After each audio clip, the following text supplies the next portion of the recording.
naongea na mtu hapa? Au hapo tumekasirika? Naomba nikwambie. Mimi nienda chuo nikiwa angalau maisha nimeshayajua shughuli yake.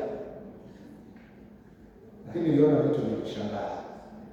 Vingine vizito ambavyo unaanza kuona inakuwaje msomi kabisa hawezi kumanage mazingira mapya. Na mbaya zaidi sio tu msomi, Mtanzania anayejua ametoka kwenye familia kumi na yeye ndiye tumaini.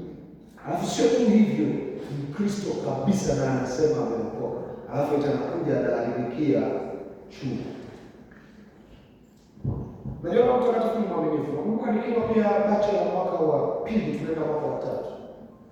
Kulikuwa na masomo nafikiri hapa kutakuwa na wasifu wenzangu, watu wanaogopa international finance. Hapana pepa lake. Naingia kwenye geti la chuo, napishana na kijana mmoja wa chuo, yana anatembea na dude afu white, safi, mrefu na mwangalia. Ina dogo, yani ana mwendo wake. Roho, sipana mazoea naye, roho kaniingiza, simama mchukua, ongea na wewe kidogo. Mwambie jambo gani? Ingia kwenye gari. Alafu nikageuza gari baada ya kuingia chuo, nilikuwa nimebaki saa moja kama na nusu baada ya pepa. Nikamwambia twende tukapate breakfast.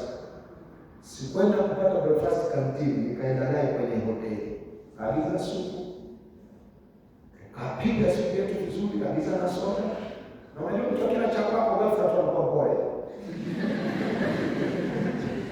Alafu mimi ajui ninachosikia ndani, nikamwambia leo sio ni siku ya pepa ndio. Nikamwambia soma jiandae vizuri. Na kisha unafanya mtihani kwa uaminifu. Yaani kwa maneno yangu mafupi na nakumbuka mpaka leo. Yule kijana nikaona amelegea kabisa. Badala ya kuniambia nashukuru, akaanza kunipa historia kaniambia bro.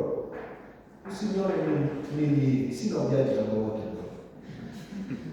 Hata suruali za jinsi nianza kuvaa tu hapo. Mimi suruali zangu za kitambaa. Sasa sielewi yeye ametoka. Asema mimi ni mtoto pekee kwa mama yangu, yaani nikuja chuo yani bro, ni kwa neema tu ya Mungu.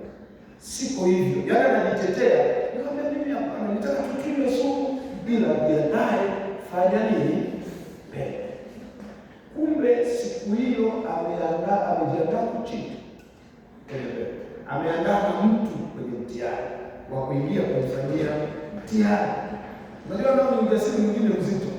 Alafu tumeanza tu mtihani, tuko katikati na shanga, polisi wamezunguka rumu. Nani wote simameni, kila mtu ashike dokumenti yake, sogeeni hapa, msako unafanyika, vijana wanaokamata. Na yeye akienda. Mimi nikawasha gari nikaondoka, kesho yake narudi. Naambiwa yule kijana nataka ukaongea naye. Namkuta kwenye kimetengenezwa kama kwa ofisi fulani kumekaa kama sel. Namuuliza shida nini? Ananisimulia story yake. Alipokamatwa na wameshafukuzwa chuo na kesi ilichukuliwa na TAKUKURU, si polisi. Na unajua Tanzania unakamatwa na polisi lakini unaweza kukuta jambo na kipengele chake. Sungusungu anachapake, sijui nani anachapake. Alafu ananiambia kaza niongee kwa hao wanakuelewa wataniacha. Kilicho nyuma mvua ilikuwa inanyesha. Natoka nje hivi namuona mama mmoja mwenye wanafunzi ya watu wa Arusha anatambaa kwenye korido za chuo. Mvua ameloa, analia anasema nihurumieni mimi. Machozi yale mama yalinifanya niingie tena nifuate mdogo, nikamwambia yule ni mama yako. Ndogo naye akalia akasema kwani bro, unajua niambia kitu kigumu kidogo.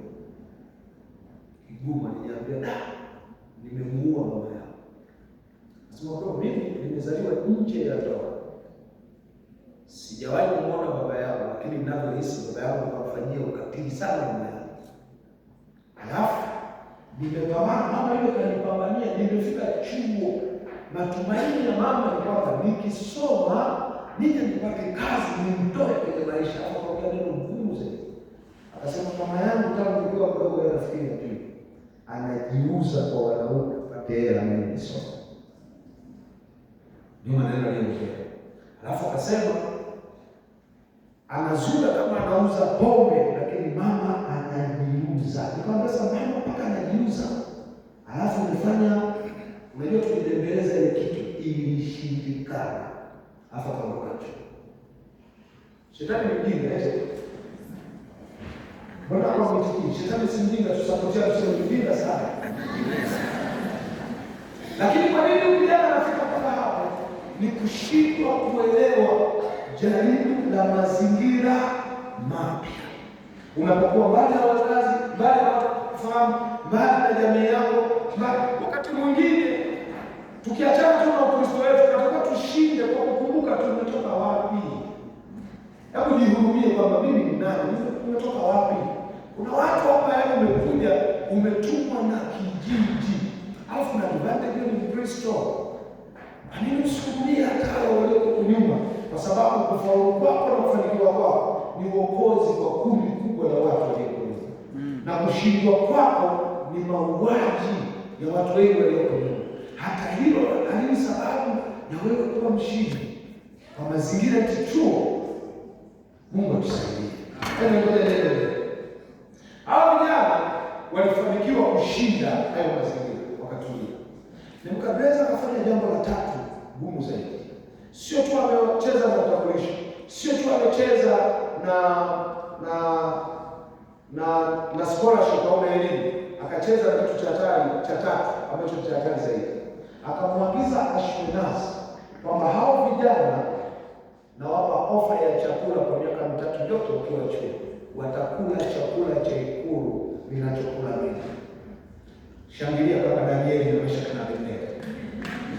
Hapa naomba usikilize vizuri.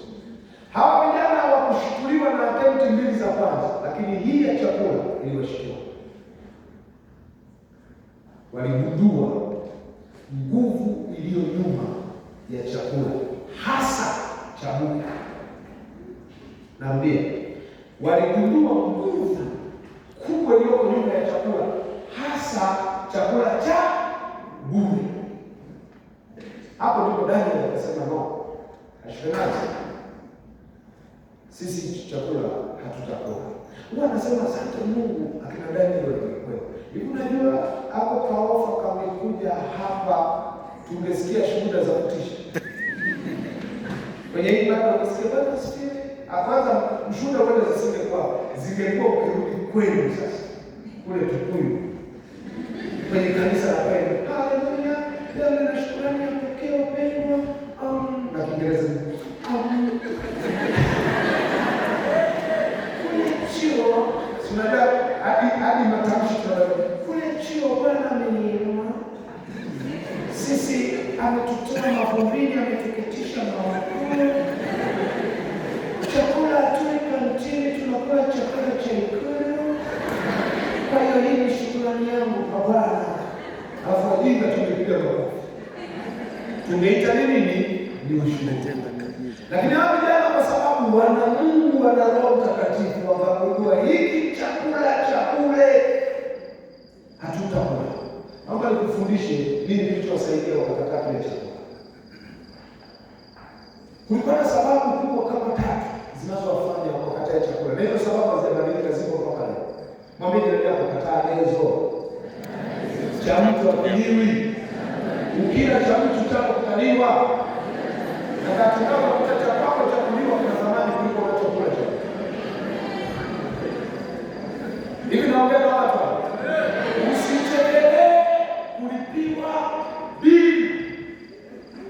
Moja ya maisha niliyojifunzaga si wapi, ukitaka ukosane na mimi uninunulie kitu mara ya kwanza, uninunulie mara ya pili. Yaani hapo rafiki umeishi. Na utaisha kwa sababu utakuwa siwezi mimi maisha ya kujichekesha wakati sina muda, yaani sina muda ya kucheka. Giza katika kununulia nini? Hakuna. Jifunze kuwa unatoa kuliko kuwa unafanya nini? Sio mtu ananielewa nini anachosema. Amina. Sio unakaa mwishoni dini na azia wako unasema kuzunguka kwanza. Jifunze kutoa kwa jukumu. Wewe ni mtu wa thamani sana. Ngoja nikwambie nini kilichowafanya vijana wakashinda hili jaribu. Naomba mmoja nisaidie, simu yangu imezima. Okay, sawa. Nimeshaona. Wanaweza kuona sana. Jambo la kwanza, sababu ya kwanza wafanya wakatae chakula ni hii. Hao vijana ni mateka wakati. Hao vijana wametoka kwao, hawana tena. Hawana wazazi. Wako mjini katikati ya jiji. wamepewa ofa nyingi.